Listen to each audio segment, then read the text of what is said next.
What is Loosh? What is the essence of Loosh? How is it produced? What does it mean? Is Loosh simply a byproduct of the human condition? Can it be influenced in such a way, or can the human experience be influenced to manufacture more of it? Do entities feed off of it and farm us for it? Think of our attitude as humans having total sovereignty over animals and plants, the animal and plant kingdom, and how we farm them, taking whatever resources we require for our own interests, thinking of ourselves as higher beings than those of plants and animals.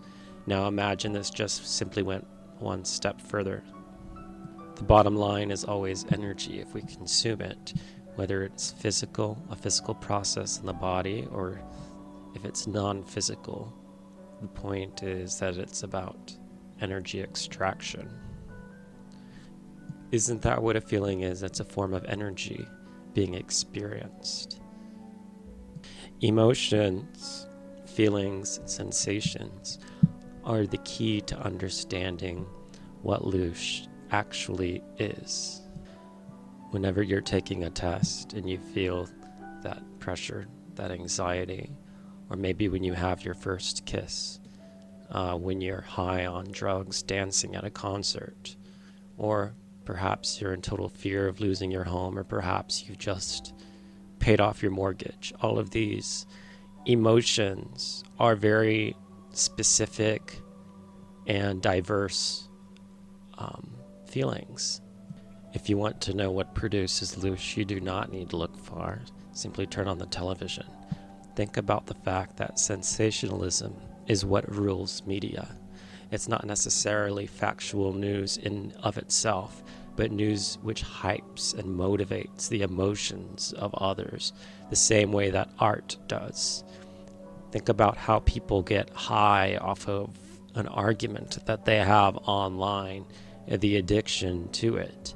The same way you are somewhat addicted to your own negative emotions, the highs and the lows, so are these beings.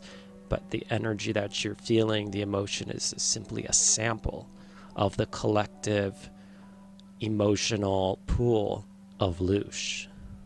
Think about a good story, how it makes you feel, how important stories are to us. Think about how an author has to kill off certain characters or provide some kind of drama in order to elicit feelings out of the reader, in order to become more fully engaged. Think about how a good story moves you emotionally. You get some value from it, even though it includes the duality of both highs and lows.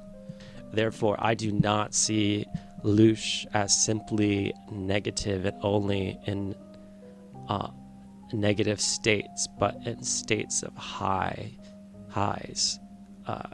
Whether you consider that love, or whether it's a new promotion or a sense of freedom. These energies are sort of similarly on the same battery as the negative, as each battery has the polarity of both positive and negative. Can you harness this energy en masse? Isn't it sort of interesting the way that a stadium is shaped, whether it's for a concert or some sporting event, where there's all of this emotional energy being released by the audience as they engage and connect with the artist or the sports team. The highs of your team winning, or the lows of the loss and the excitement in this roller coaster. Think about it. The same way music will move throughout different notes. It's sort of a recipe to generate Loosh. I think the music industry has its occult roots in this ability to generate energy. It sort of acts as a platform to follow for the human to generate energy in such a way when they connect to it.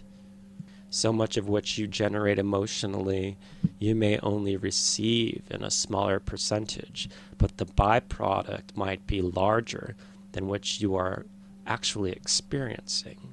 But something else is able to consume that energy.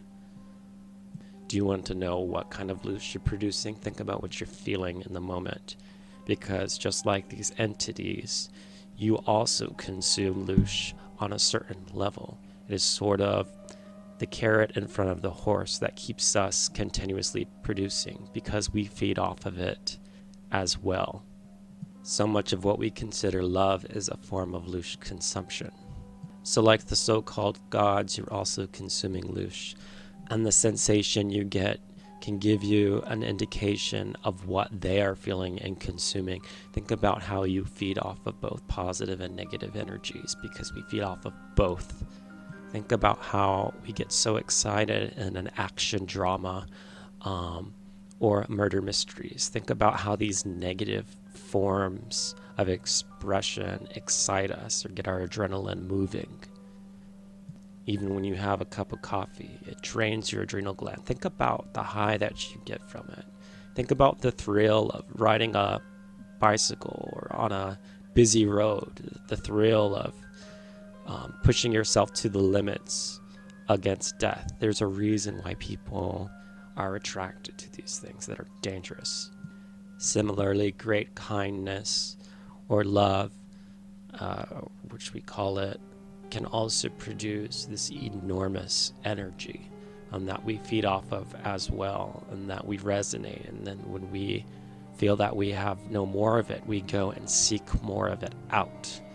The way we seek sustenance or food, we do so energetically too. Human beings with their own distinct personalities are producing different types of loosh. You can think of it similarly to different genres of music or different forms of media, whether you're into mysteries or romance or whatever, action, rock and roll, classical. These are different energetic vibrations, but they all in their own personalities are producing something of value. And this is the same when it comes to loosh in its different forms. And you could even say that there's preferences for types of loosh, and that it's not all necessarily a singular type that all of these entities consume, that certain entities consume different types and therefore have an interest in propagating that specific form of loosh energy. It is also interesting how marketing works. If you think about how individuals or businesses are rewarded financially for aggregating the attention of the masses, because if you are able to lock down the attention of the masses and influence the masses to emit or energize in a certain way, you can produce this form of loosh in greater quantities. And if you are able to direct it in a certain way, it can be a very specific type of loosh.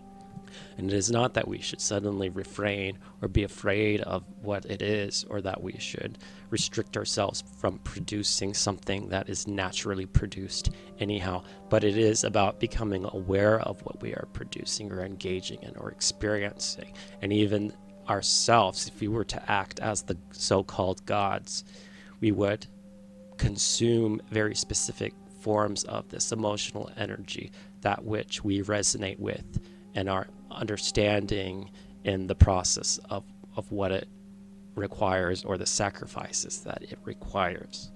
And although we do not see ourselves as vampiric in the sense that we may see the so-called gods, we still share that similarity in the sense that in order for us to feel sustained, we must feed off of something else.